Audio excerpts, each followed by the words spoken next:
What's up, Ravens flock? Welcome to this week's episode of the Mailbag. That's Ryan Mink, you know him, and I'm Cassie Calvert filling in for Garrett Downing this week.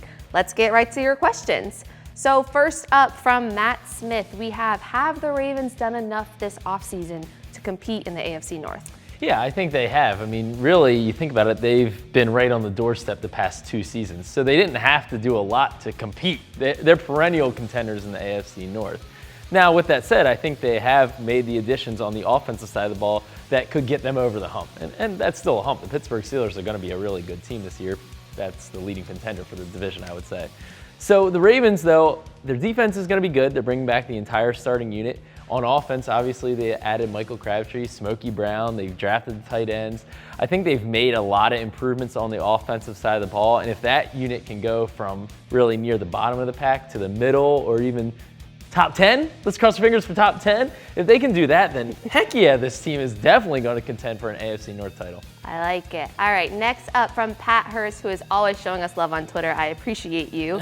She asks, has Joe Flacco done his workout with the receivers that he talked about doing? So we all know that Joe is a little more of a private guy. So publicly, there haven't been any signs of these workouts. That doesn't mean they haven't happened. Plenty of guys are a little quieter on social media, but that doesn't mean what's happening outside of the public eye. We have seen Willie Snead posting working out in Florida, where he calls home, RG3 out in LA, working out with different guys from around the league, Tony Jefferson doing some brutal hill workouts. So just to name a few of these guys, and this is like their only time off during the off season, and they're out there grinding. Meanwhile, we've been on vacation for the past week. So. To be honest about this, I know this has been a big storyline with Joe Flacco over his career.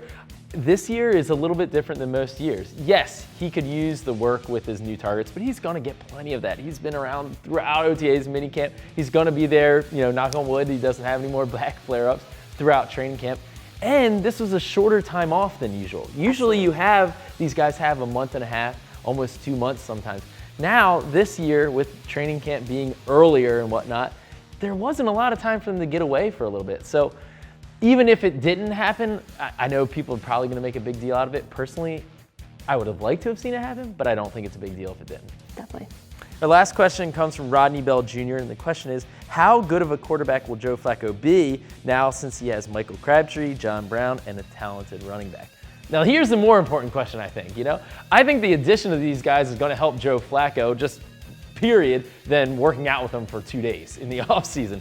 I think that there's no bones about it. Joe hasn't had the best cast of weapons around him. I mean, that's just a fact. The Ravens have really relied on Joe to kind of carry the offensive unit ever since the Super Bowl. I mean, they traded Anquan Boldin. They put it on Joe's shoulders. Now, it hasn't always yielded the best results, but I think the Ravens now have done a better job this offseason in going out being aggressive and adding offensive weapons to give him a little bit more help. I think Crabtree is going to be a guy who catches 80 balls this year. He's going to be his go-to guy. Willie Snead in the slot, I think, is going to be a very productive guy. John Brown can be that big play potential that the Ravens really thought that they were getting or hoped they were getting out of Rashad Perryman. So this year, if those guys can all stay healthy, which has been an issue for John Brown in particular, then I think, yes, Joe can be a much better quarterback because he has a better cast around him. Well, it's an exciting time to be a Ravens fan, that's for sure, and we will see you back again next week for Mailbag.